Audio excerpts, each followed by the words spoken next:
చంద్రబాబు కుటుంబంపై విమర్శలు చేసిన ఏ ఒక్కరిని విడిచిపెట్టేది లేదన్నారు టీడీపీ మాజీ ఎమ్మెల్సీ బుద్దా వెంకన్న.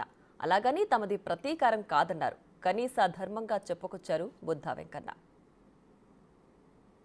వేదిక కూల్చిన దగ్గర నుంచి పిచ్చికొక్క నాని, అలాగే మరో పిచ్చికొక్క మా పార్టీలోంచి వెళ్ళినటువంటి వంశీ, అలా మా పార్టీలోంచి వెళ్ళినటువంటి దేవినేని అవినాష్, అలా దూరంపూడి చంద్రశేఖర్ రెడ్డి, అలాగే అంబటి రాంబాబు, అలాగే చెవిరెడ్డి భాస్కర్ రెడ్డి, ఇక రోజానైతే ఈరోజు చూసాం ఆల నియోజకవర్గంలో ఆల కార్యకర్తలే తరిమి కొట్టారు.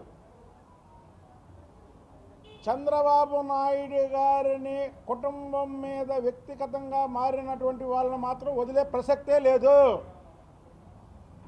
మేము ఆ రోజు చెప్పాం, ఈ రోజు చెప్తున్నాం. ఎందుకంటే నిజాయితీకి నీవుటద్దాం ఆ కుటుంబం.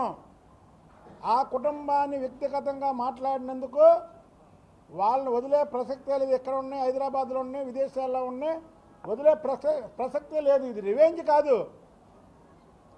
రివెంజ్ అనుకుంటున్నారేమో, కనీస ధర్మం. మరీ మేము ఏం చేయకుండా ఉంటే చేతకాని వాళ్ళ కింద ఉంటాం, కానీ మంచితనంగా ఉన్నాం.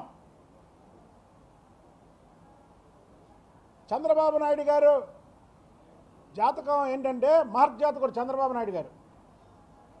ఉదాహరణకు ఒకటే చెప్తా. చంద్రబాబు నాయుడు గారిని వైఎస్ రాజశేఖర రెడ్డి అసెంబ్లీలో నిన్ను ఫినిష్ చేస్తానన్నాడు. భగవంతుడు ఎమ్మన్నే వైఎస్ రాజశేఖర రెడ్డిని ఫినిష్ చేశాడు. ఇదే జగన్మోహన్ రెడ్డి అసెంబ్లీలో నేను తలుచుకుంటే నీకు ప్రతిపక్ష హోదా ఉండదు అన్నాడు.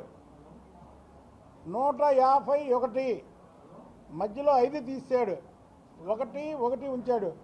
ప్రతిపక్ష హోదా కూడా లేకుండా చేశాడు భగవంతుడు, ప్రజలు. అది చంద్రబాబు నాయుడు గారు